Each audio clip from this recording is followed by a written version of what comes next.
Good evening. I'd like to call the Lee County Board of Commissioners regular meeting to order, and I'd like to welcome everybody here tonight on this beautiful late summer evening. We're running out of summer days, but that's okay. At this point, I'd like to call on Commissioner Sharp. I think we'll observe a moment of silence, and then he's going to lead us in the Pledge of Allegiance. Okay, everyone, rise.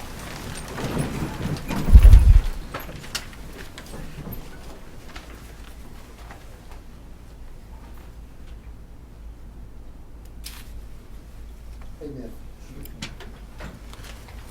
I pledge allegiance to the flag of the United States of America and to the republic for which it stands, one nation, under God, indivisible, with liberty and justice for all.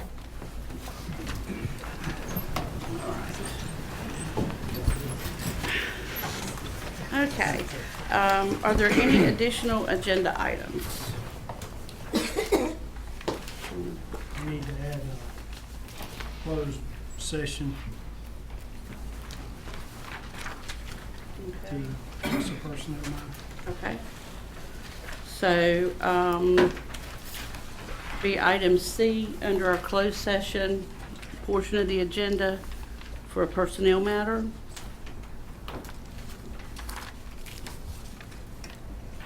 Okay, any other items to be added to the agenda? Okay, is there a motion? Okay, motion, all those in favor say aye. Aye. Opposed? Okay, thank you. All right. Approval of consent agenda. Chair, I'd like to make a motion that we move two items off of new business to the consent agenda. Okay, Item A, a request for approval of a contract for transportation services between Colts and Lee County Senior Services. And then item E, a request for the county's participation in the petition to abandon Clyde Ryan Drive to grant maintenance and ownership to the city. okay. I'm looking at Ms. Davidson, is that, That's not a problem with me. okay, okay. Just based on what I read, I thought that was okay. Any discussion or questions about moving those to consent? Move it to approve. Okay, all those in favor say aye. Aye. Opposed? Okay, thank you.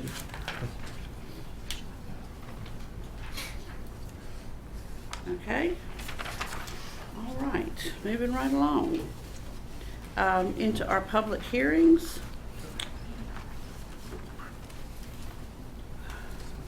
I think we need to take a vote on approval of the consent agenda, sorry. As Oh, amended. I'm so sorry. I'm so sorry. Okay, so is there a motion? Did Doc make the motion? Yeah, Tim made the motion, then Doc made, okay. So we need a second vote to approve the amended consent agenda. All those in favor say aye. Aye. Opposed. Sorry about that. Little procedural hiccup there. Now public hearings. The first is a joint public hearing with the Lee County Planning Board to consider rezoning request for Airport Road. Ms. McNeil, good evening.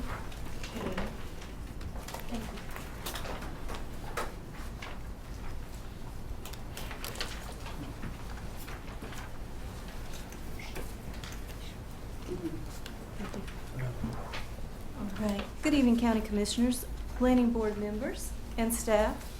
The Planning Department has received a rezoning request from Lloyd and Linda Cushman to rezone from residential agricultural to light industrial 1.85 tract of land with frontage on Airport Road with the intent of converting the existing airport hangar into a commercial building. The subject property is one tract of land developed with one building served by public water and a private septic system that was formerly utilized as an airport hangar when the adjoining tract of land that is now the Central Carolina Community College Emergency Services Training Center was the Lee County Airport. The Cushmans recently purchased the property and would like to operate a tree service business and a realty business at this location, and were surprised to learn that the land was zoned residential, even though it has a non-residential building on it. Upon conferring with staff, Light industrial zoning was requested, given that it allowed the proposed uses and that the community college property next door is zoned light industrial. The Cushmans are in the process of determining what will need to be done to convert the structure and the site from an airport hangar into a building occupied by 2 businesses while the rezoning request is being processed. When and if the rezoning request is approved, they will begin the actual conversion process. The site, is bounded by vacant land proposed to be developed as an outdoor soccer complex to the north and the east that's zoned Sanford Soccer Field Complex Conditional Zoning District, and the Central Carolina Community College Emergency Services Training Center to the south and the west, which is zoned light industrial. The current zoning of residential agricultural is established to provide areas for low-density single-family uses, low-intensity agricultural operations, as well as agribusiness and supported industrial and commercial uses. Examples of uses permitted by right within the residential agricultural zoning district include houses, churches, cemeteries, animal production, crop production, forestry, logging, and pottery manufacturing and sales. A complete list of the uses permitted in the residential agricultural zoning district is included within your agenda for your reference. The proposed zoning of light industrial is established to provide for areas that contain a mix of light manufacturing uses, office park, and limited retail and service uses that service the industrial uses in an attractive business park setting with proper screening and buffering, all compatible with adjoining uses. Examples of uses permitted by right in the light industrial zoning district include real estate sales, general office buildings, services to buildings and dwellings such as janitorial, landscaping, or extermination services, with and without outdoor storage, upholstery and furniture refinishing, and warehouse structures. A list of permitted uses in the light industrial zoning district is included in your agenda for reference. I will pause to allow you to open the public hearing and to answer any questions that you may have. Okay, are there any questions right now for Ms. McNeil? Okay, I'll open the public hearing. Is there anyone that would like to speak in favor of this rezoning request? Okay, come on. Just give your name and address, please, for the record. Yes, ma'am. My name is Lloyd Cushman. I'm the purchaser of this building, and my wife and I did it. I'm here to answer any questions that may come up from the public, if there is any that I may be able to answer. I know that right now we're in the process of doing a lot of the paperwork and inspections that are necessary for this, and all that stuff was dropped off. We're just waiting for the appropriate time to have the inspectors come out and do that for the building. Okay. Any questions for Mr. Fishman? And your address, please, just for the record. My address is 4 Traceway in Sanford. Okay. Okay. Thank you. Okay. Thank you, Mr. Cushman. Anyone else to speak in favor? Anyone to speak against the rezoning request? Okay. Close this public hearing. Thank you very much. All right. Thank you, Planning Board, for your service. Have a good meeting. Take care. Have a good week. Good to see everyone. Give them a moment to change venues. Okay, our next item is on page 96 of your agenda. And that's the first reading and public hearing for consideration of adopting an ordinance to allow the sale of alcoholic beverages before noon on Sundays. And Ms. Parrish, do you want to just start us off with this? Okay, thank you. In June of 2017, the General Assembly enacted Senate Bill 155, and the governor signed the bill into law on June 30th of 2017. Portion of that bill states that in accordance with 18B-1004C, a county may adopt an ordinance allowing for the sale of malt beverages, unfortified wine, fortified wine, and mixed beverages beginning at 10 a.m. on Sunday, pursuant to the licensed premises permits being issued under General Statute 18B-1001. The staff had been contacted by an individual who would benefit from this bill. And we had, at the August 21st board meeting, in front of the commissioners. A vote was taken to hold the public hearing. It's on and it's attached, the proposed ordinance, and then also in the agenda packets, the affidavit of publication in which the notice of the public hearing was run in the Sanford Herald on August 30th. And so just asking them to hold it, and then we can back on the agenda for the next meeting. Okay. Okay, so I'll open the public hearing on this issue. Anyone that would like to speak in favor of the ordinance to allow sale of alcoholic beverages before noon on Sundays? Anyone that would like to speak against? Okay, I'll close the public hearing. Thank you very much.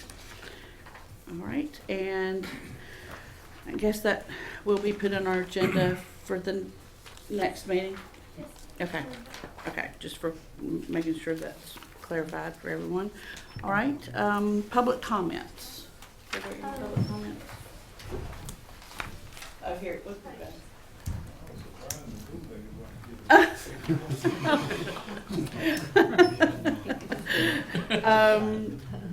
Mr. Cartman.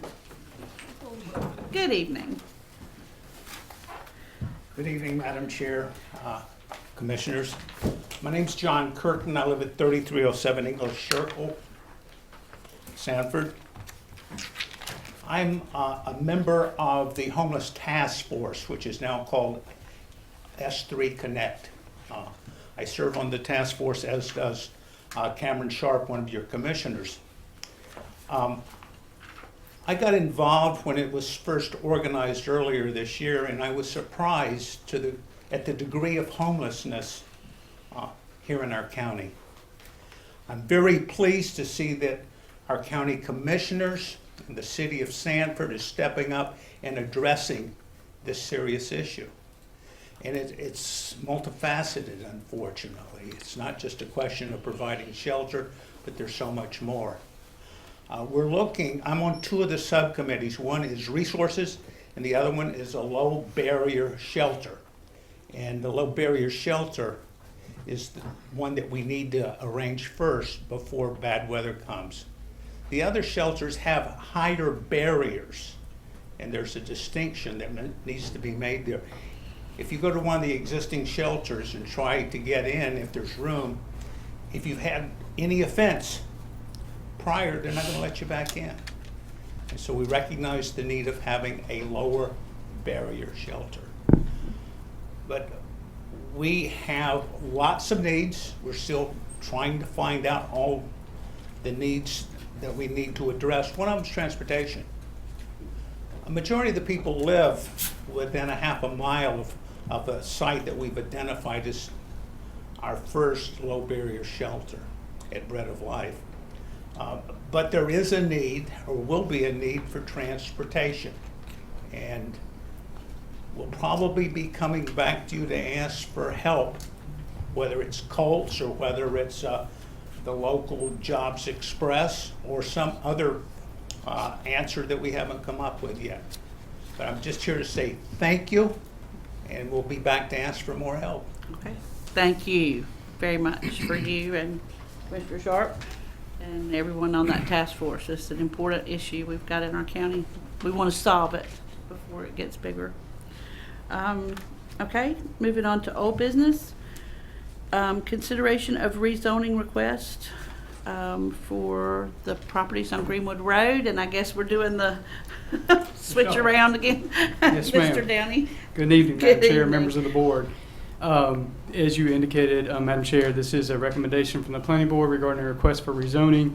The request, you may recall, was presented at your public hearing at the last month. This is for consideration of 3.76 acre tract that includes 4 addresses: 1365, 1387, 1411, and 1427 Greenwood Road. These are all under one ownership, and the request is to go from restricted residential restricted rather to highway commercial. This item was taken to the Planning Board last month, and they gave a unanimous recommendation that you do consider making the change.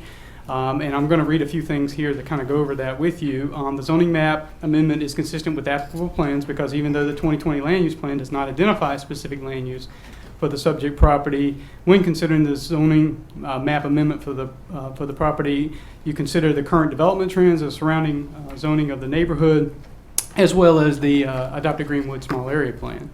The Greenwood Small Area Plan denotes a small concentration of commercial development in the Lehman Springs area and does recommend retail, commercial, mixed use for the specific area.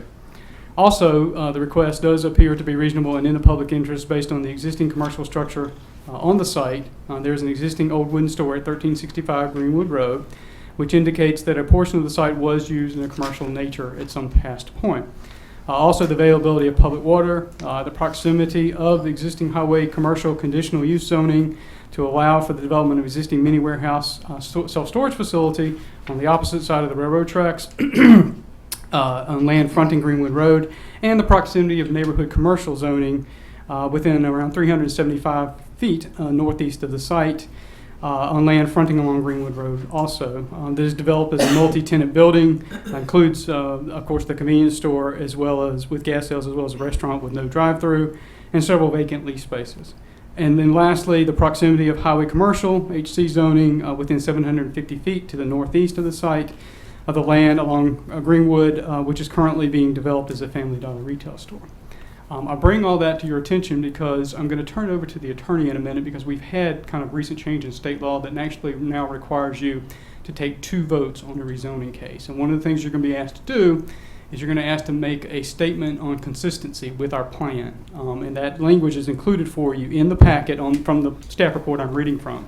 And I'll kind of turn it over to Whitney and she'll kind of explain to you. Sure.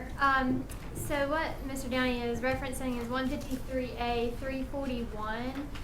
And as part of that statute, it indicates that in order to adopt a zoning amendment, the governing board also has to adopt a consistency statement indicating whether or not the proposed amendment is consistent with the comprehensive plan that is in place. And then the second vote is on the adoption or not adoption. Like Mr. Downey had indicated, so essentially what will happen is if you read on page 98 of the packet, the first vote is going to be vote to approve the statement on long-range plan consistency as it relates to the rezoning request. And if we do this and then put in specific facts, you can't just make a broad statement. It has to have factual circumstances in there to back up why it is or is not consistent, and then it's not subject to court review if we're ever to go in court and litigate the matter.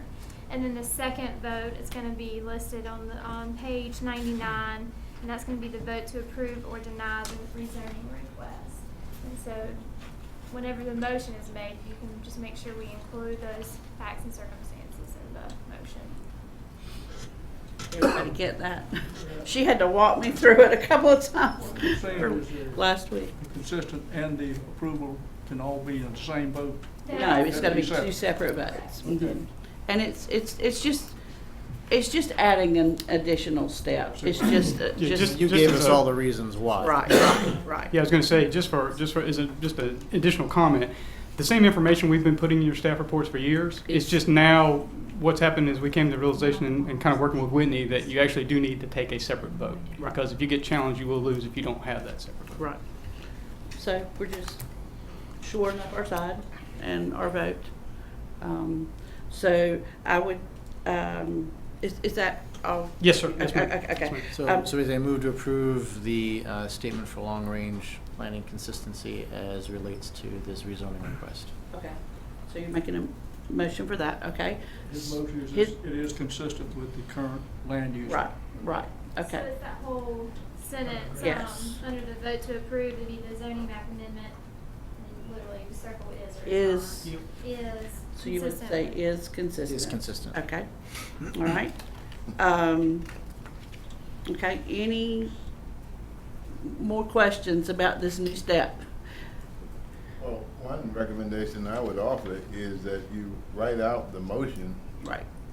on the document. Well, that is, like, that will be the motion. Okay, but my point is, we didn't know that, at least I didn't know that initially. Right. So now we know that that will be the motion, and it makes it a lot simpler. Okay. All right, so all those in favor to approve a statement on long-range plan consistency as it relates to this rezoning request, the amendment is consistent? Say aye. Aye. Opposed? Okay, thank you very much. And I then- make a motion to move to approve the rezoning request. Okay. All right, any questions? Any further from Mr. Downey on the rezoning? I got one quick one. 2020 is not as far away as it used to be. Yes, sir. Are we gonna do an update in 2020, and if so, when do you plan to start? The great news is, and this brings even more light to the fact that we're doing this now, is of course we're working on the update to our 2020 plan now. Based on the presentation we just gave to the Joint Steering Committee this past Thursday night, we hope to be able to bring that to you all for final consideration and adoption, maybe holiday period, December, January-ish. Okay. Be your Adoption. Christmas present. Thank you. I won't get anything else. Thank you. No. This procedure will be in place for all future. Yeah, yeah. It follows state statute to have a separate vote for the consistency. Yep. Thank you. Thank you. Okay. No, I don't think we did. Okay, we got a motion. Okay, all those in favor, say aye. Aye. Opposed? Okay, thank you. All right. We'll iron it out here. Okay, request for adoption of the proposed animal services ordinance, Mr. Kane, and that's on page 107 of your agenda. Good evening, Madam Chair and Good Commissioners. evening. The Board of Health developed a subcommittee last summer to modify our existing ordinance. Took a year to get to this point, but we're here tonight after a public meeting we had at the Extension Agency. We had a public hearing at the Board of Health and a public hearing here last month. And as I said in the information last month, the only real concerns I was voiced was through email and a couple of phone calls saying we can't have animals in hot cars. And that has been addressed to the Sheriff's Office. That's already covered by the state, wasn't it? Is that Yes, what we sir. found out? Yeah. Yes, sir. We bring to you tonight, or the Board of Health brings to you tonight, this proposed modification of the Animal Services Ordinance. As we noted last month, the changes, there were 16 changes in the ordinance. Those were listed in your packet. Pretty clear as far as what we need to do. We just wanted to revise it and make it more clear about the enforcement from the Sheriff's Office and the responsibilities at the shelter for our shelter staff. Be glad to answer any questions. So I have one question. Yes, sir. And I was trying to find it, but when I was reading through this, I read that an animal could be held at the shelter for up to 3 days. 72 hours, that's state law, Okay. unless it's been surrendered. And then after that, there were 3 different means of dealing with that animal potentially. But one of them was that if no one contacted the shelter to claim that animal, that it could be euthanized per the state guidelines. Yes, sir, that is true. So is And- 3 days an adequate time in your opinion? Well, I'll be happy to explain a little more. That's a minimum. We have put down probably 3 animals in the last 4 months. So we have gotten anywhere from, I think, and Sheriff's behind me, but I can't remember exact numbers. We've got anywhere from 180 to 120 animals a month, and we put down like 3. Okay, the only reason I said that, I know when I was a little boy, I was taking care of my neighbor's dog, and they were on vacation, and the dog didn't come back for 3 days. But all I could think about was, is 3 days enough time if somebody, a family was on vacation, and, I don't know what the exact guidelines are. We try to push people to tag their animals, because once it's tagged, we know there's an owner, and then we can contact them, and then that And changes the things. new ordinance does address microchipping, Yeah. and even if it's at large, it is required in microchipping as well. And it does address the rabies vaccination, Yeah. which did not before. Right. And there will be some additional fees brought into the shelter with that service being provided as well. Right. That way we hold to contact them, and we know this is a dog that somebody does own. Right.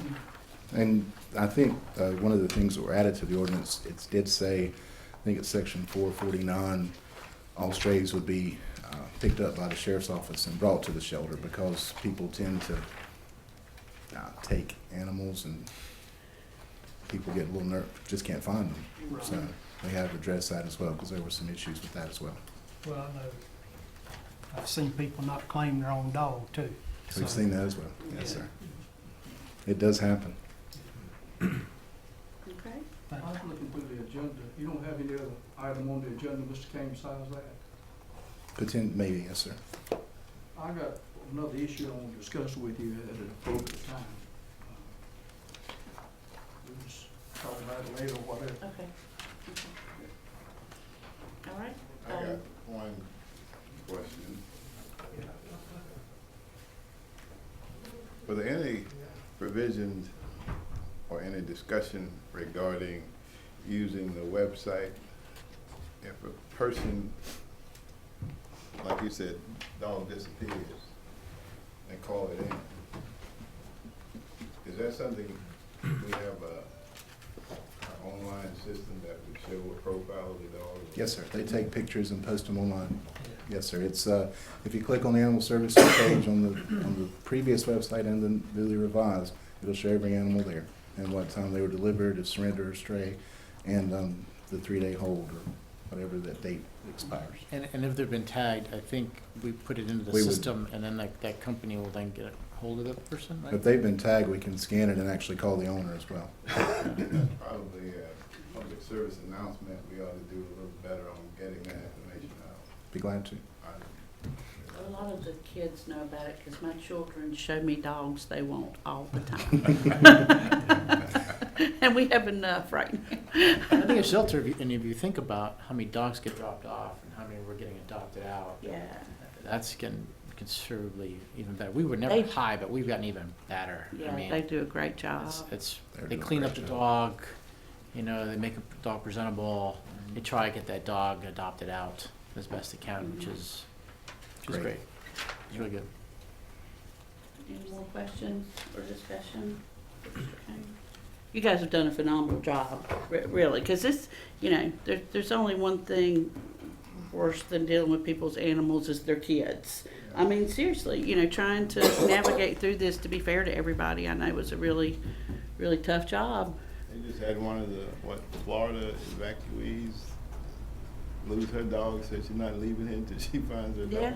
Yeah, so, Serious matter. yeah, it's, I mean, I mean, it's that, part of was people's hard families. because some people, they didn't have rides, and when they called to get a ride, they're like, yeah, I have 2 dogs. Well, we can't take you then. And it's like, wait a minute, now what do I do? I know, it's something. It's I will move to approve.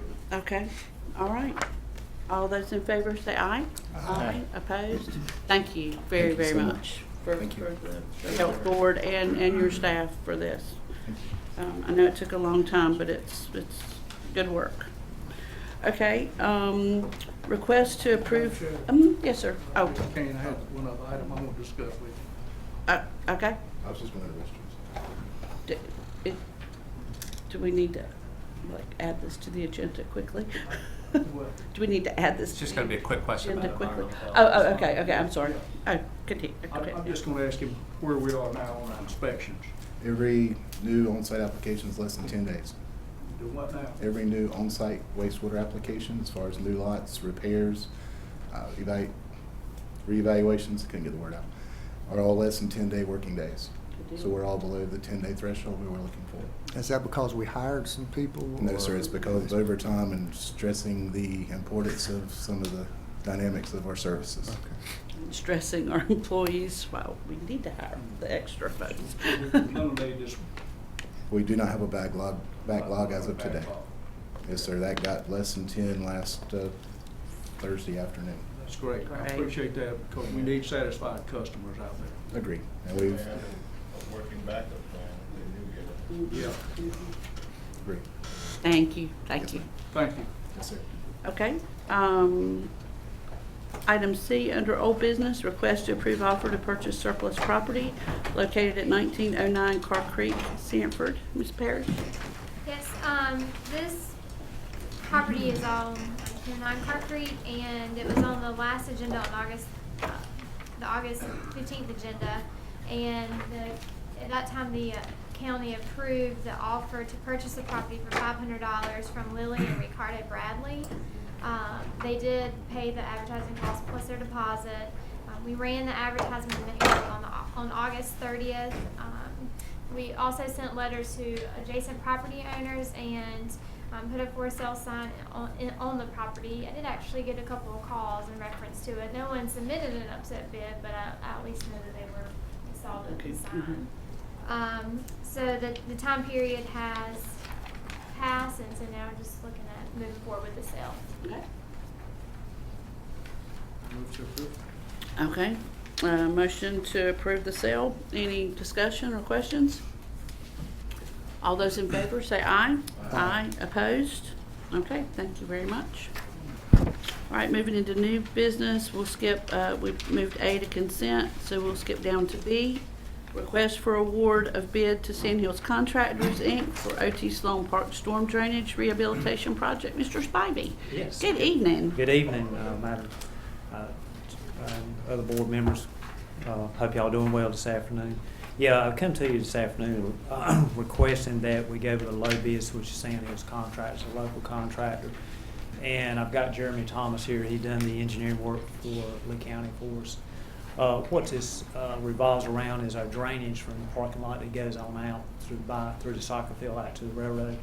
It's failing. It's been failing for some time, and this has been an item that we had in the last year's budget, but we had to wait because of the repairs that we were making to the pool. It was wise to wait to see what else we was going to have to do on that. So we're to the point now, and I do appreciate y'all allowing me to roll this over and to work with me with that. But we're at the point now, we do have a low bid. It's a local contractor, 51,727.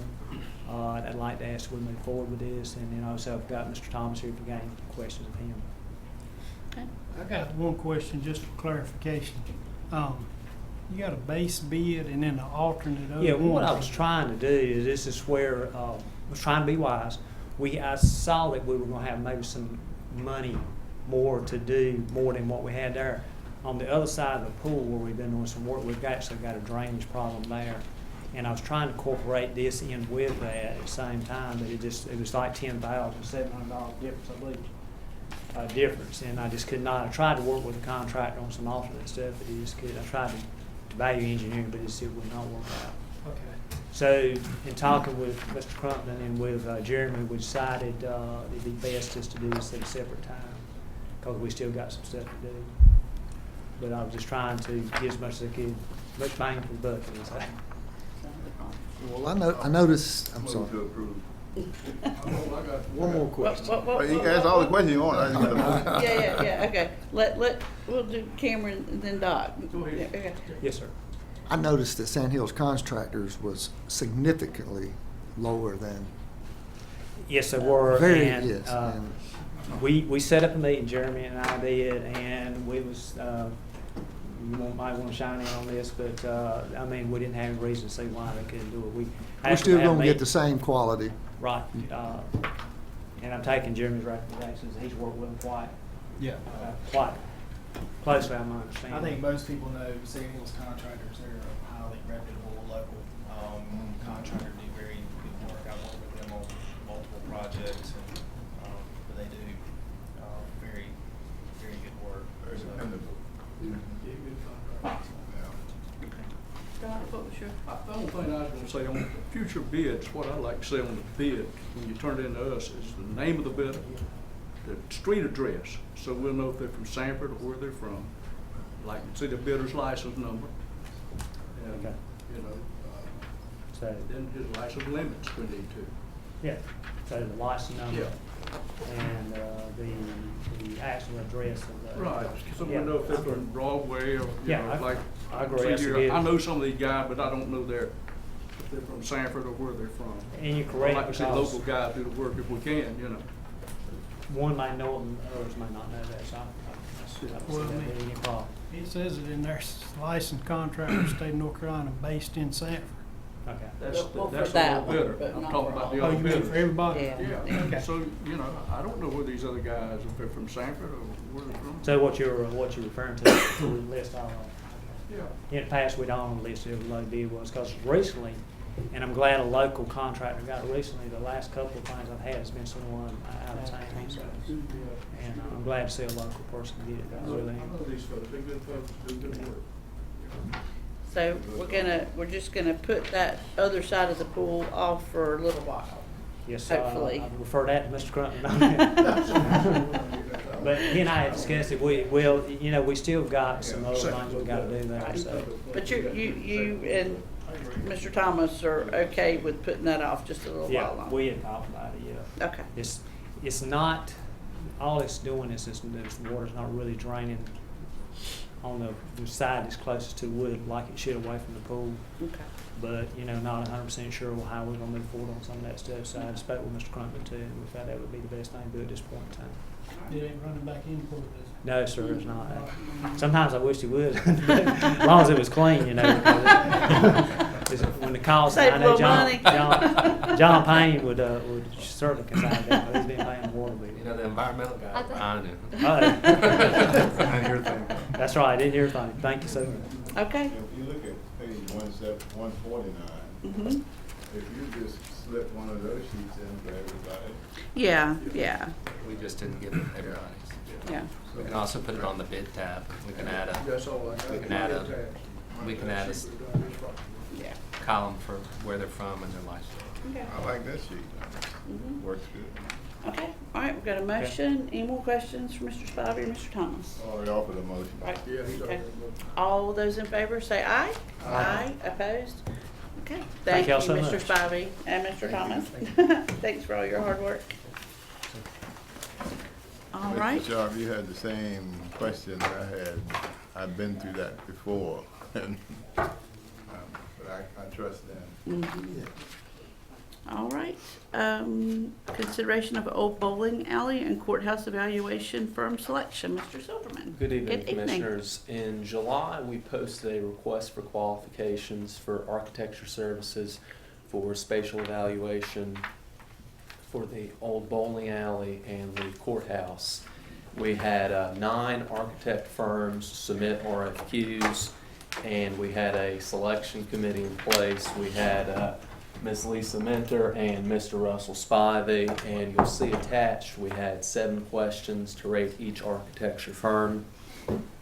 And we have decided on Mosley Architects, and the 2 reasons for that being, first, they worked on the Lee County Courthouse, they worked on the jail facility, and they also worked on the Emergency Operations Center as well. And also they have worked on about 80 courthouse facilities in the past 10 years, which makes them a very qualified candidate. And at this time, if you have any questions regarding our selection or the selection process, I'd be happy to answer it at this time. I have a couple, but anybody else Sure. have some? And I'm sure Mr. Crumpton and Mr. Spivey and Ms. Minter can contribute as well. They can now. Yeah, they can. I roped them into it. That's it. My questions go way back to when I first got on the board. And we had issues at the jail that's, no natural light, and for some reason it just seems like those showers weren't done well. Were these guys part of missing that? Okay, that's Let me clarify. yeah, you can speak to that. They're the ones that came in and fixed it. Okay, That's right. that's They the ones that came and fixed it. Okay. See, the original plans was approved and done with someone else, Mhm. which was Stuart Fitchett, I believe it's announced correctly. The Dave were the ones that done it originally. So when we got under the restrictions of the state, what they're requesting us to do, that's when we got in, that's when it got in. They were very familiar with, they actually Okay. had, as far as detention stuff, they were really on top of that stuff. They have a really good background in that stuff. Okay. But also, in looking at, when we looked over the stuff they've done, I believe Mike Holmes was like 20 plus of courthouse renovations, if my memory's correct. Okay. And so that was the seller to me. That was my only heartburn, and I didn't get a chance when I got my agenda last week to get in touch with you, but I know we ran into some issues, and we all were like, why didn't they catch this when they built it? I just wanted to make sure they weren't part of the problem, they were part of the solution. Okay, I'm good. And you're authorizing me to enter in negotiations with them to bring a contract back to you. Right, okay, that makes me feel so much better. A building like we just had with Sand Hill.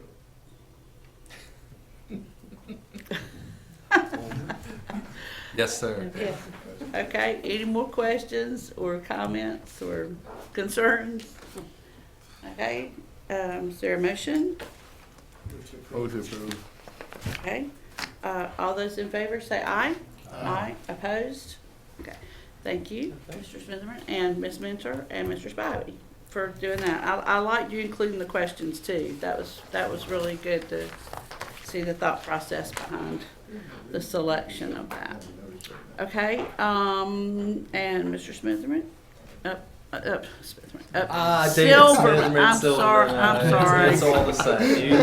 You can It has been that kind of You can day. lump all of us together. It has been that kind of day, Michael. I'll take what I can get. No, my apologies. Not for Mr. these apologies. Silverman, request for, all right, I'm gonna ring the You weren't bell. even on the board, but I know. Well, actually, I just met somebody today. Well, long story. Another day. I know. Request for. That's a real shot.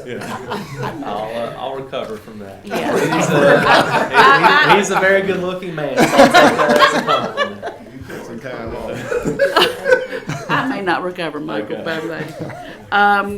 Okay, request for approval of appointments to the Juvenile Crime Prevention Council. Get Yes. back on track. And Commissioner Sharp serves on the Juvenile Crime Prevention Yes, thank Council, you. and we both recently voted unanimously as a board for Ty Marcus Robinson and Margaret Johnson to serve on this board. And those two positions are county commissioner appointee positions, and that's why we're bringing it before the board today. Okay. All right. Okay, any questions or discussion? All right, all those in favor say aye. Aye. Opposed? Okay, thank you. Mr. Smith. Yeah, Mr. Silverman, stop, you're gonna get me in time at trouble. Okay, all right, we have moved item E to consent. So we're on to item F, consideration of third upset bid. We have a war going on now, I think. Offer for surplus property located at 109 South 3rd Street, Ms. Parrish. Yes, we do have a bidding war. Mhm. So this is the third upset bid. Shoot. Mr. Christian Campos, I can't remember, on September 1st submitted a third upset bid. The one that was before the board at the last board meeting was from Witt's Remodeling, Curtis Lawrence, and at that time the board approved it. We advertised the second upset bid in the newspaper on August 30th, and at that time Mr. Campos came in and submitted the third upset bid, which fell under the statutory requirements of upping the bid, paid the bid deposit plus advertising costs. And so at this time, if the board wishes, we can accept that offer, advertise that offer, and then we'll see if we get a fourth upset bid. Okay. I move that we accept the upset bid and re-advertise. Okay, any questions or discussion? All right, all those in favor say aye. Aye. Opposed? Okay, thank you very much. Keep up the good work, Counselor. Mm-hmm. Yep. Okay, budget amendment, Ms. Mentor? Stop calling people by name. Stay out of trouble. Good evening. Before you on page 179, you have budget amendment number 2 for the fiscal year. This budget amendment rolls over $164,875 for general services to complete the OT Sloan pool projects that were not completed in the previous fiscal year. It also rolls over $231,559 of restricted funds in the Social Services Department to this fiscal 2017-18. It appropriates $2,995 from Register of Deeds Automation Fund, which is part of our fund balance. That's why you don't see a separate title listed there. Those funds will be used to purchase a large document storage unit. And then in the Environmental Health Department, this budget amendment appropriates $161,605 for the potential hire of 2 new environmental health specialists including their salary, fringes, and other related expenses for those positions. Be Okay. glad to try to answer any questions you may have. Health environmental, is that for you inspector? Yes. It says salary, fringes, and equipment. What is involved with equipment? They would need additional laptops and licenses and software and potential other small equipment to outfit those positions. What about vehicles? They have, Mr. Kane has informed me that he can make do with the vehicles that they currently have and shifting things around, I think, between environmental health and possibly animal control. Good man, Mr. King. Is that correct? Yeah. Sounds good to me. Okay. Okay, any other questions? Motion? Move to approve. Okay, all those in favor say aye. Aye. Opposed? Okay, thank you. And Let's go. yes, the financial report's next. It look Yes. good? Yes, ma'am. On page 181, you will see the monthly financial report for the month ended August 31st, 2017. We are running just a little bit different on our property tax collections this year. Again, it's going to fluctuate from year to year, just depending on when people decide to pay their bills. Right now, I'm not heavily concerned about the fact that we are about 5% below where we were the same time frame last year. Sales tax, you see no sales tax numbers because we run 3 months behind. As far as expenditures go, we're looking at about 16.67% is the target. You will see that we have several departments still running over that at this time. That will balance out as the year moves on. We pay a lot of our things up front, insurance bills, maintenance contracts, etc. The good news is we did receive our final sales tax numbers for the last fiscal year, and if you look on page 184 of your agenda, you will see where we finished up. In almost all cases, we exceeded our budget.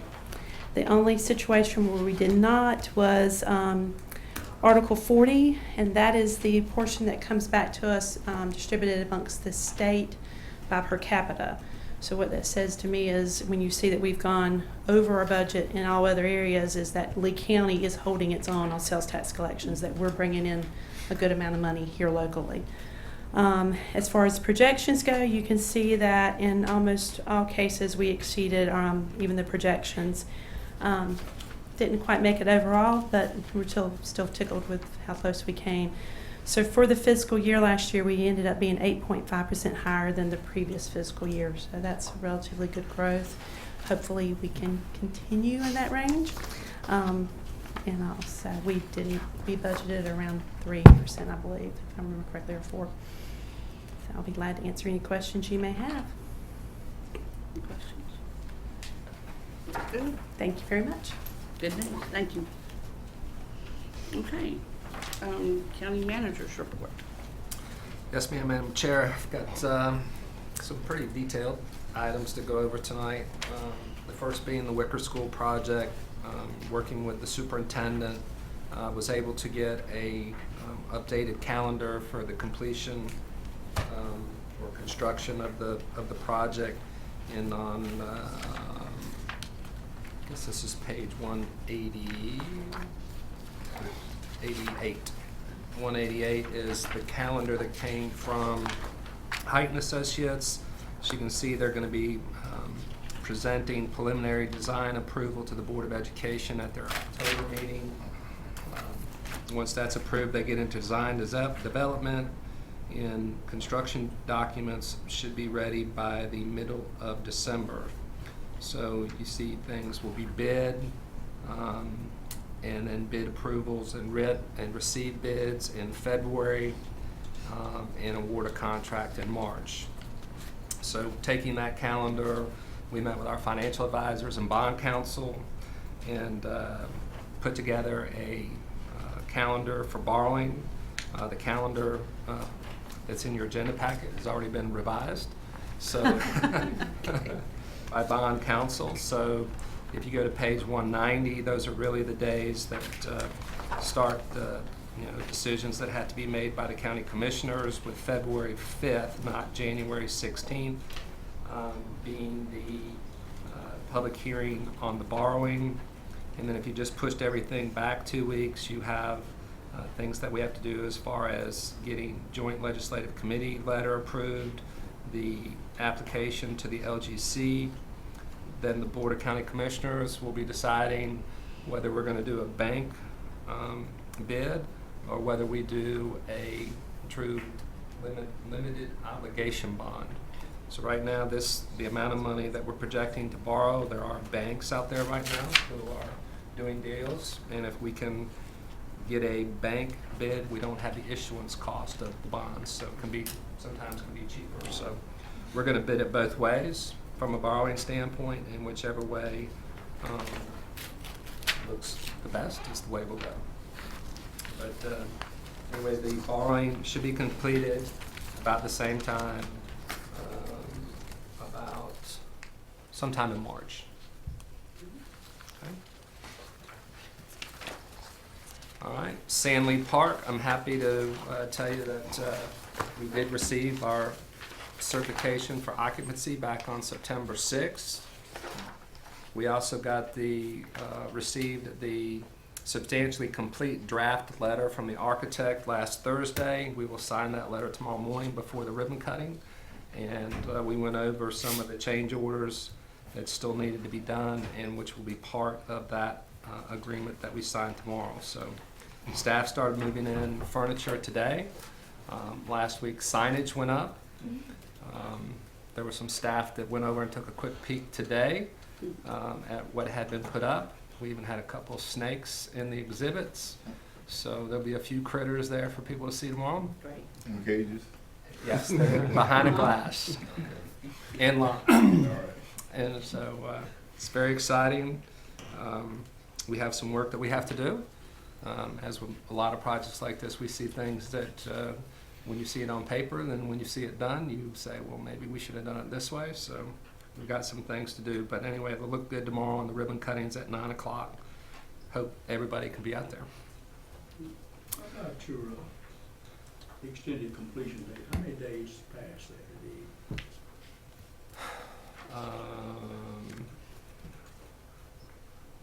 That's, I just roughly. That would be 30, right at 30. Yeah. Yes, sir, we have some things to discuss with the contractor and the Yep. architect Yep, to close this project out. we were very patient. I was also able to get a timeline from McGill and Associates on the Coleman Road Water Project. They've been working pretty extensively with the city of Sanford. I thank the city of Sanford at the joint meeting the other day for their staff's cooperation in this project, because without it, we would not be where we are. So they are completing design plans as we speak. Should be finished by September 22nd. Permits should be received by October 27th. Advertised for bids on October 29th. Bid opening November 28th. Award in December. Begin construction after the first of the year, and they anticipate being finished March 9th. So hopefully on March 10th, everybody who signed up, all 48 people, will have water flowing from the city to their homes. Great. Okay. So we basically have 50% of the people out there signed up. Actually, it's a little bit more when you consider all the people that already have water out there. So, 110 residences in the beginning. it wasn't quite that many. We had sent out, I was going to say 68, but maybe it was 72. It was, we have, most of the people, out there will have it. There's just a few, we try to encourage them, but there'll only be a few right adjacent to the site that won't have it. But pretty much everybody, what I would say that touches the site will have it. How many did you say there was, John? 48. Those that didn't sign up, do they have a filter unit, or Everybody that got the letter or got letters from the state that had the elevated metal levels signed up for the water. Okay. So, the filters, will be there until March 10th, but I would imagine that after that, they don't need the filters anymore. I'd probably keep. Well, we told them they could keep it, so, so. Any part of this process you think could be escalated? Maybe get a quicker jump on getting started?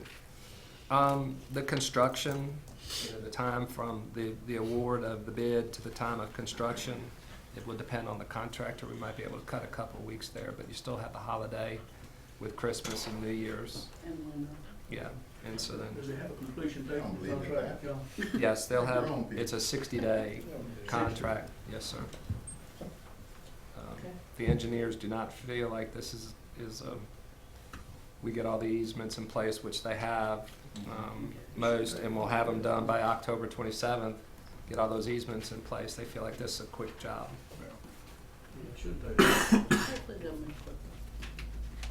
Well, I hope they would let us know if they're running into a problem in the residents. They have met with the Hockenberry folks about the easement. That's the big easement is on that dirt road.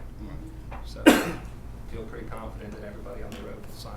So we feel pretty good.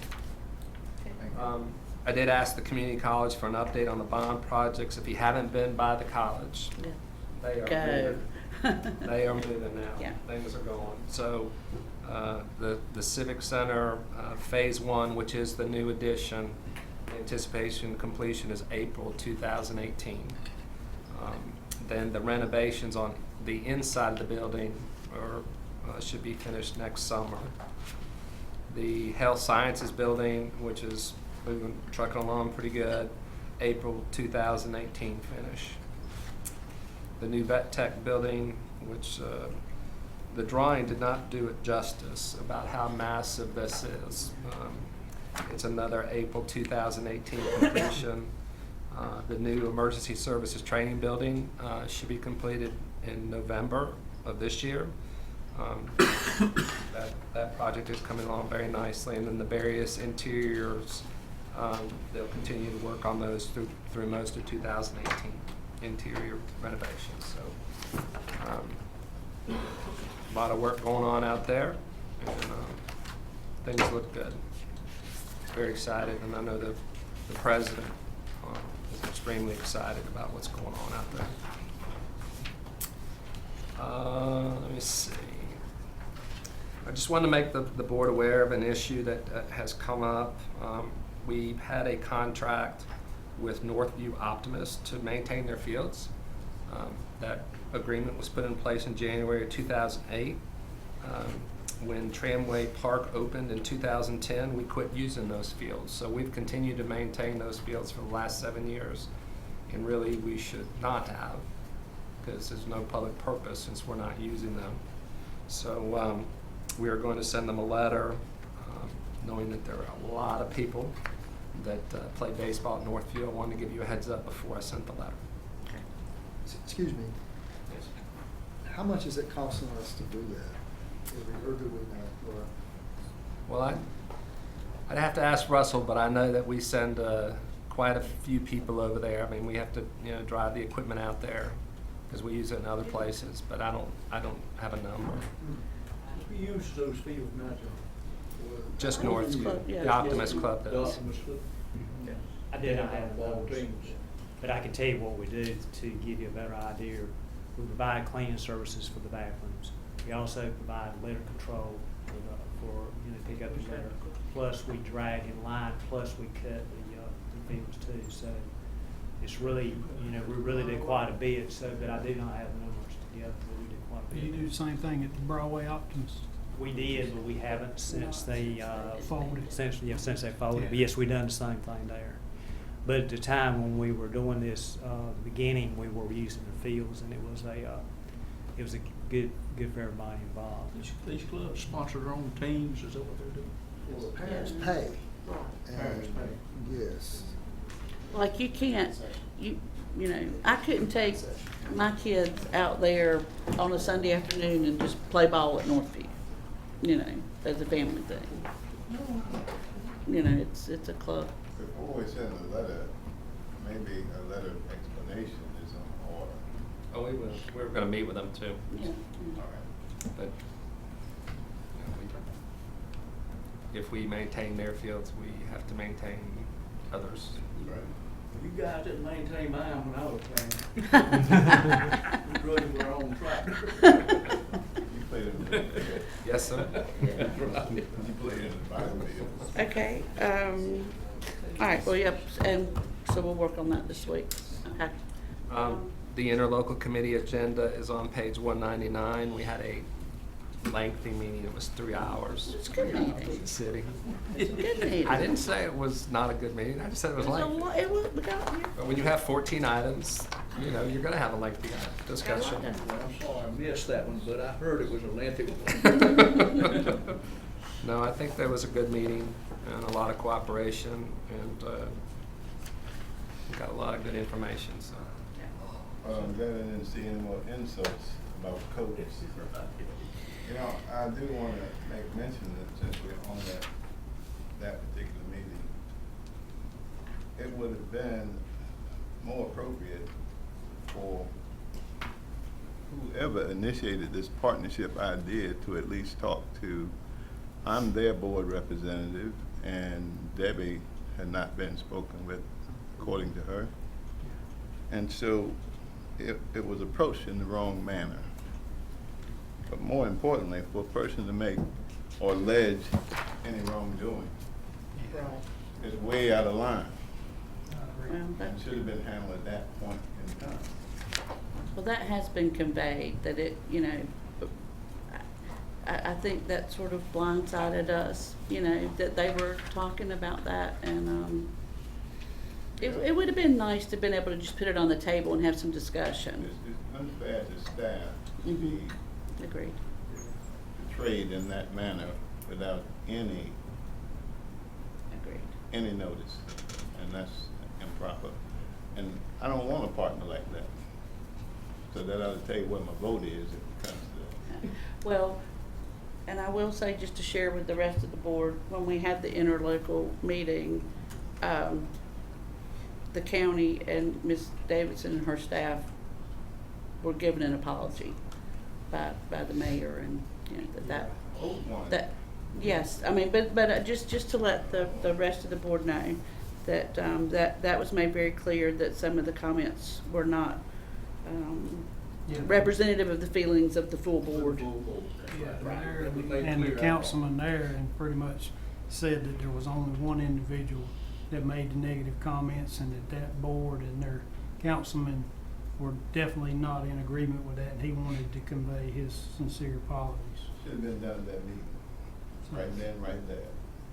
Understood. But I do want to thank the staff and the manager and the Sanford Herald for the coverage they gave in explaining what COPE does. I appreciate that.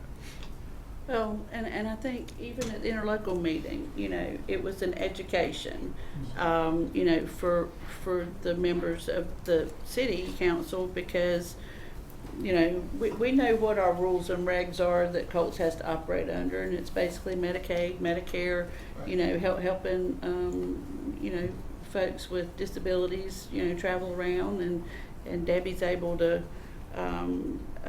provide, I think, just exemplary service. You know, she just is constantly trying to provide more and more for our citizens, and I think they really appreciated her presentation. She did a great job explaining. Comment impact any future discussions we might have to have with the city. Does that impact that at all? Well, one thing that I found interesting, and I like Amy said, well, you got to consider the source too. And you know that. But I didn't blame the whole board. Yeah, I understood. But Miss Davidson did do a good job. But it was interesting. I learned in that meeting that some of the things that they were asking questions of had already been tried in the past. Sure. And I The didn't. DASH program. I was on the original. We created the board. That's right. We created the program. USDA did a profile on Lee County transportation program. We've not had any flaws that were not corrected immediately. Right. You know, none of these programs are perfect, and they're all costly. Yeah. And one thing we should all remember: government can't do everything for everybody. That's right. Just can't do that. I understand They that. got limousine services and cabs, hire one. I understand that and respect that, but one thing I can say since I've been on here, I hear more comments about the white vans in the parking lot at the government center than anything, and it's because people don't understand. So I, want to convey the appreciation for the explanations in the articles in the paper this afternoon, because the public needs to be educated on what they do and how they serve the community. Exactly. That's what I said, we need satisfied customers, and that's the taxpayers. Okay? Madam Chairman, just one last thing. I want to remind the commissioners that we go back to twice-a-month meetings in October. Well, hey, look, your agendas will be shorter. They won't be 500 pages when we have them twice a month, hopefully. Get a new manager.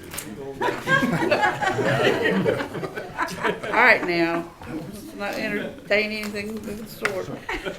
Get him out of here. I'm telling you. Ain't heard much of Smitherman. All right. Yeah, that was a dagger.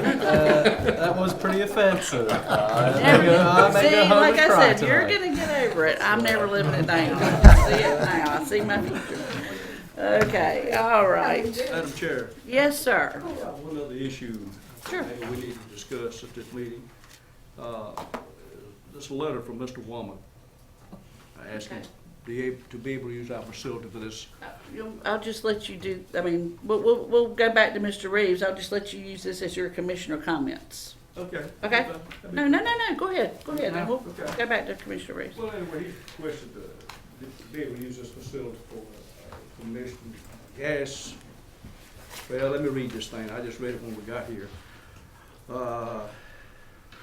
He's asking to use this facility to have a gas commission meeting, which according to this letter from Mr. Nicholson, the Chief Deputy Secretary, with the deficiency they have, I don't think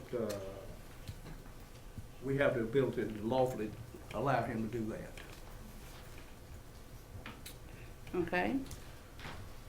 Madam Chair, I Yes. probably just need to explain that last week, former Commissioner Womack called and asked if he could use this room for an oil and gas commission meeting. And since he had presented himself as a state agency, it is our policy to allow state agencies, federal officials, state officials to use our facilities with no charge. So we have reserved this room for Mr. Womack and the commission on Wednesday. And the meeting starts at 10, but he'll be here at 9. So he has the room reserved from 9 to noon. Let me read your third paragraph, fourth paragraph, this letter from John A. Nicholson, Chief Deputy Secretary, Department of Environmental Quality. First, it appears you are not a current member of the commission. This is referring to Mr. Womack. As your appointment was made prior to the enactment of Session Law 2016-95, in which Section 7 modified the appointments of the commission in according with the holding of the McCroy versus Berger. This is that lawsuit thing they got going. So he's not a member of he's not a current member of the commission. And therefore, I don't think we need to allow that to take place here in this chamber. Yeah. Whitney, what do you think about it? I think that this is what the Attorney General office has provided to Mr. Womack. First of all, I don't think anyone's heard from him to see whether or not he's still planning on holding the meeting or not. I don't know. I think that if you chose to not allow him to hold the meeting, then you can justify it by saying that we received a letter. Right. We're not sure if it's a legitimate meeting, at least in the eyes of the Attorney General's office. Now, I don't know what the legislature may have a different opinion, or someone else may add, because there's a lot of what's going on between the legislature and the governor's office. At least that was what McCrory versus Berger was referenced. And I believe that if you wanted to, you could. I think either way, you're not going to do anything illegal. You can allow them to still hold the meeting, and it would be public. I believe it's recorded. or not. I think it's just a preference as to what the board would wish to do. So we have this letter that Commissioner Odom is referring to is from Mr. Nicholson, who's the Chief Deputy Secretary of DEQ. But have we gotten anything in writing from A.G. Stein's office? No. Okay.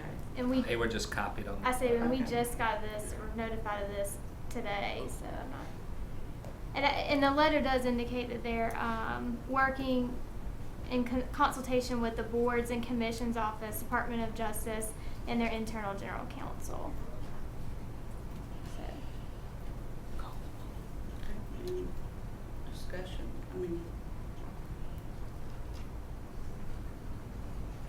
Explain to me how we're gonna have it both ways, I guess is what I'm interested in knowing. I just think, I mean, you're not going to do anything, there's nothing illegal about allowing the meeting, I mean, allowing someone to use a space, because I think we allow people He's the one that's to breaking use the our law, not us for allowing space. to use the space. Right now, whether or not the, but I believe that if you were to choose to say that we don't want you to use this space because we're not sure that this body is a government body or anything you Would do that there. be a questionable statement to him, though, for them? What do you mean? I mean, is it legal? I mean, does it look like we're nitpicking, or? It's clear. It's clearly the board. We just have policies on facility uses. We don't have an ordinance, and so we made the decision based off of our policies that this is a public facility, and we just allow. At the time, you thought he was a public committee. Public. He was representing a state agency, Right. public commission. Yes. Under those conditions, I can agree. Right. Policy-wise, my concern is if this is actually true and he's allowed to use this facility, what other citizen Right. That's my would have the entitlement to come in and use this facility? Because we rent the other spaces. Okay, so Civic Center, the McSwain Center. And I don't know, there wasn't necessarily a policy, I don't believe that we could find about the commissioner room, but I think we allow people, We is use that the correct? Wicker room policy for this room, Right. which is we allow state and federal agencies to use this room. But state and federal agencies, right? That's here's. Legislature in the No. governor's office? No, Which one's wrong? Well, I don't. I mean, according to this is the Chief Deputy Secretary of DEQ saying he is not a member of the commission. So he is okay. There is some question as to whether the commission could Is- even meet legally. Right. Here's my thing, and this is just me weighing in on this. I'm separating it. I'm separating the who and the what from this argument, if you follow me. If we have a citizen that contacts us and says, I'm a member of another local agency, or state or federal, and I would like to use your board chambers for a planning committee meeting. That follows our policy, and we say, certainly, because we would like the reciprocal, if we need to meet in Raleigh for something.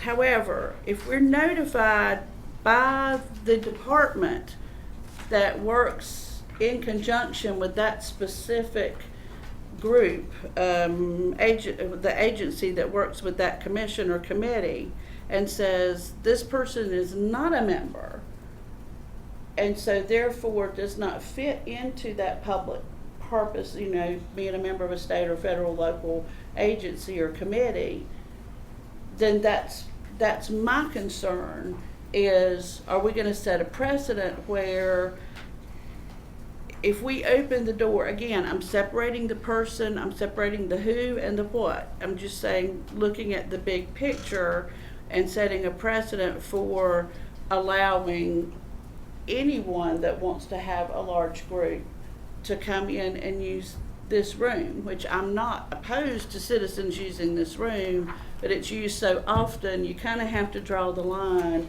and our line was that it be members of, other public bodies. Does that,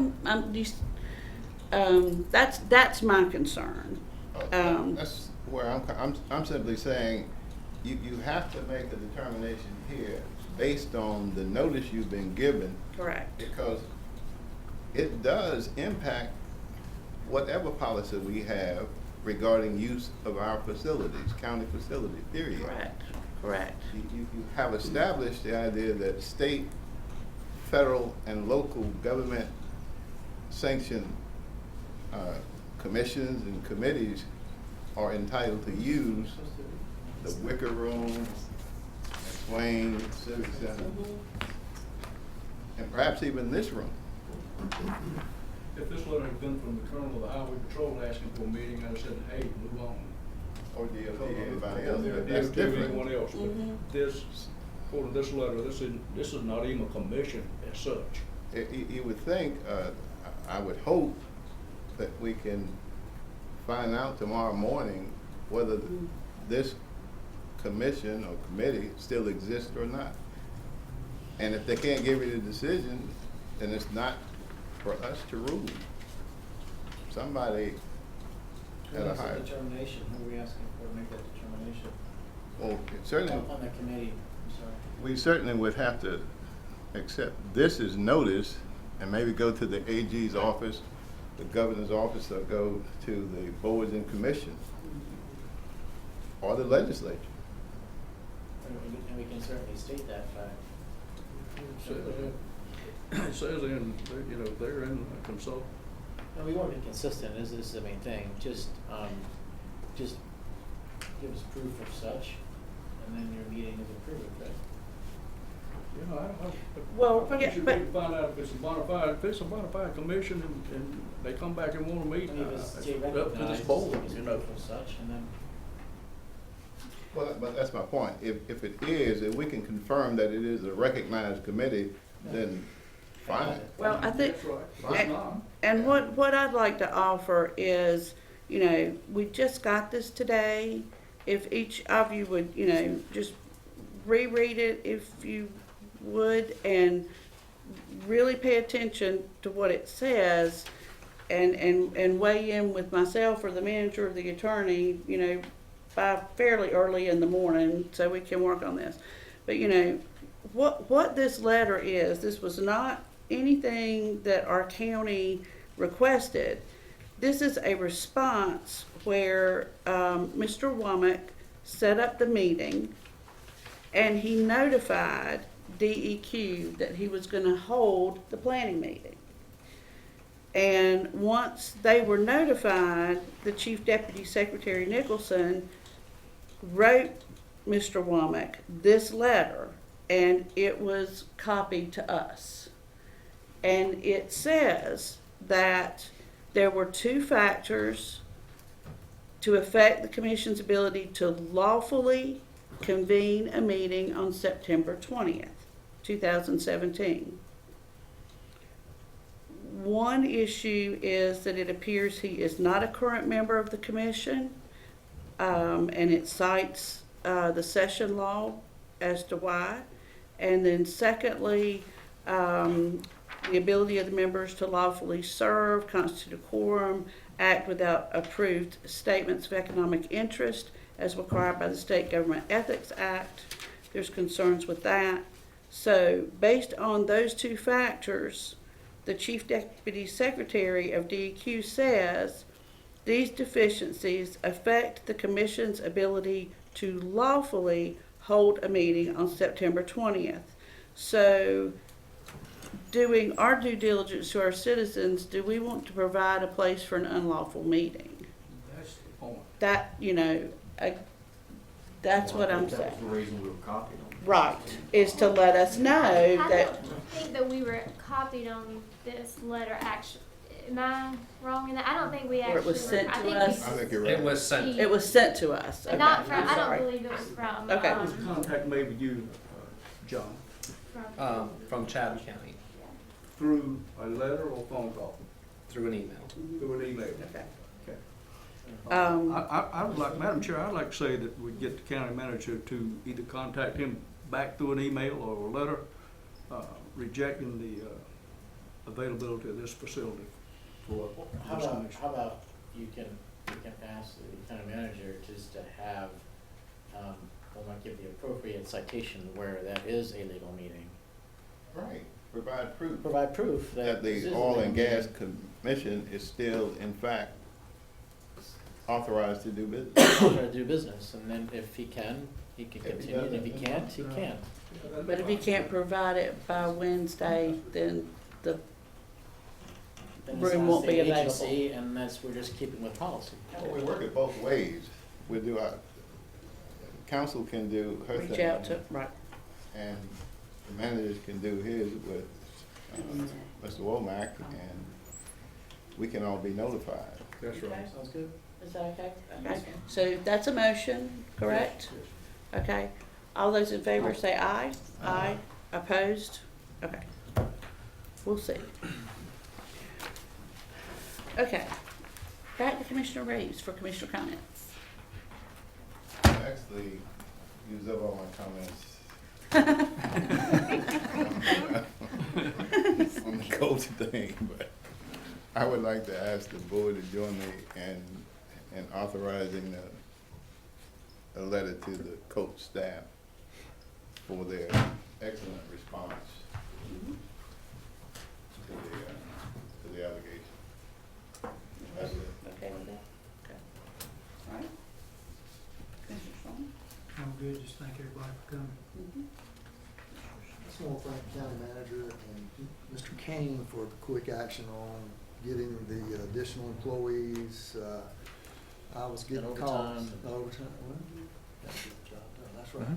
So, we don't want to be held up in progress. I'm getting phone calls and emails about, it's taking too long, but hopefully we got that straight and things will be good. I think we just got caught in the middle of growing right then and there. Right. And that's the little buffer zone of growth that there's a little lag all of a sudden.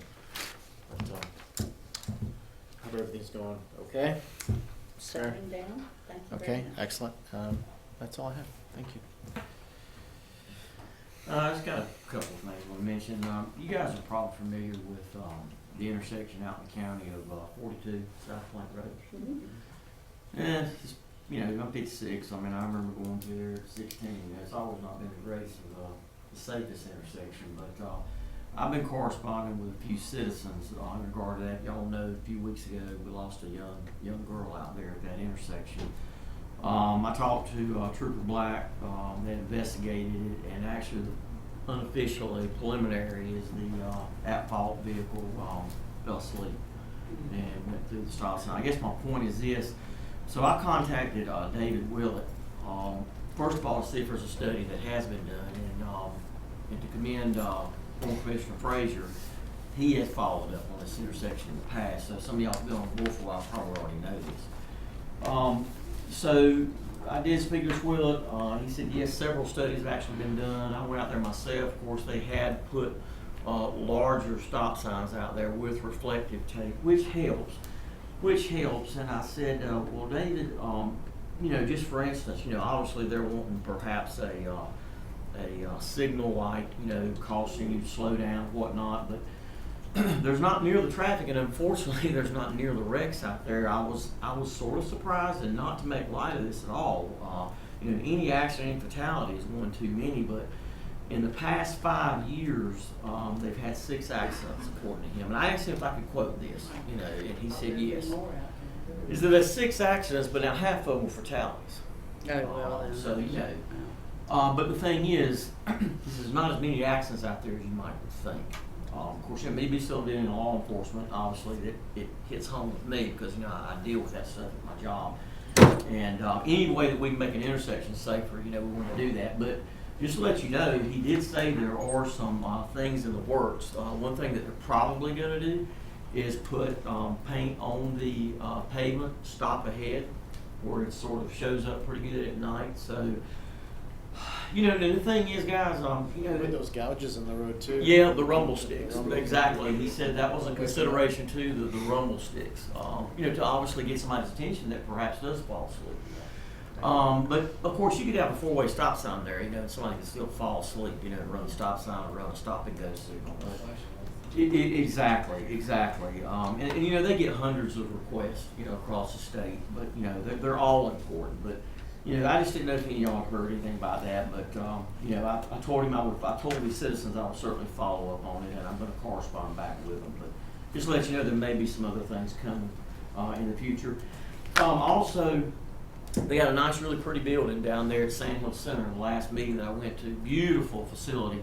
It's kind of funny though, the conference room is actually smaller, so some of the directors had to sit up against the wall. Everybody didn't have a seat, so I got there early enough to get my seated. But it is an absolutely beautiful, beautiful facility there. So, and Victoria Witt does a great job down there with that organization. And also, too, guys. Lastly, might be a little bit of a touchy subject, but I want to revisit, perhaps like to repeal some of it, the ordinance prohibiting concealed carry in our public buildings, and more in particular, folks, commissioners, would be the parks, like Kiwanis Park, for example. You got folks out there that are jogging. Well, of course, you know, it's getting darker now, but it doesn't matter year round. You know, people are assaulted in parks, and of course, worse things happen in parks. But at the very least, I'd like to see that rescinded. State law made it possible in 2013 for counties to rescind this ordinance. So it's just something, obviously, you know, we're going to have to get put on the agenda. But I like to revisit that because, you know, criminals, you know, we all know they don't obey the law. I'm just saying that, you know, give folks that have gone through concealed carry, that have been vetted. And by the way, I would certainly offer a free concealed carry class to everyone on this board, just so you can be a little bit more educated about what's going on and what the citizen does. Getting mighty close to marketing. It's not that. I'm just telling you. I'm coming from the heart. Education. Yes, Madam Chair. Just want to kind of throw that out there. You know, I'll just see how we might massage that. Last thing, I ask for your prayers. You may see me squint here from time to time. All of you are blurry right now. I'm telling you. I'm having cataract surgery Thursday on my left eye, which is the worst, and then October 4th on my right eye. So just appreciate your prayers that all that would go well. And my doctor says I'll be able to see 20/20. Won't have to wear glasses, so I guess we'll see. Thank you. Yes. Okay. Good deal. Okay, just a reminder about, again, as the manager said, the ribbon cutting in the morning, and the Saga annual meeting. I think most of us are going. I think We have a big crowd. Ms. Gamble has done the notification that we'll all be there. Everyone here? Are you okay? I think most of us are going, yeah. And then we have a commissioners meeting on October 2nd. And I will be heading out shortly after that for the state commissioners board meeting. I'm back on that again. So if you guys have any items that you want to be addressed on the state level, let me know. I got one. Yes, sir. I'd like for you to find out why the state allows school superintendents to be paid more than county managers. All right. Because they deal with 10,000 crazy kids. And deal their with 7 parents. crazy commissioners. You ought to want more people, right? Yeah. Okay. I will pass that along. Please do. Okay, but if anything occurs to you gentlemen prior to that, let me know, and I'll make sure I take that to that meeting. And with that, I will pass it over for the motion for the first sentence. All right, at this time, I move that we go into closed session per North Carolina General Statute, Section 143-318A4, to discuss matters relating to the location or expansion of the business. A5 to discuss the acquisition of real property. And 143318 A6 to discuss a personnel matter. Okay, all those in favor say aye. Aye. Opposed? Okay, we're in closed session. Thank you everyone for attending tonight. Good to see you. Pretty good, yeah.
Okay. Want to be recorded. Okay, I just wanna make sure. To congratulate the school board. I don't know, I think all of you may have Yes. got a copy of it. Yes. And it was quite fascinating to me. You hear about the good that some of these kids are doing, but you don't really know and you don't follow it. I will tell you, this is an impressive bunch of money in scholarships. It is. I saw the printed off, Robert, I thought it'd be one page, I kept That's about it, right. goodness gracious. But anyway, thank you, Jennifer, for the job you did. I have some more recommendations for them, but we'll do that later. Thank you. So I move that we authorize the county manager to change the classification of, do I need to say the specific role? To the The community Yes. and governmental relations manager role To to a 73, Yes. or upon verification of the county attorney. Okay. Any questions about the motion or discussion? All those in favor say aye. Aye. Opposed? Okay. All right. Is there a motion to adjourn? So moved. All of those in favor say aye. Aye. All those opposed? All right. Good. Thank you. Very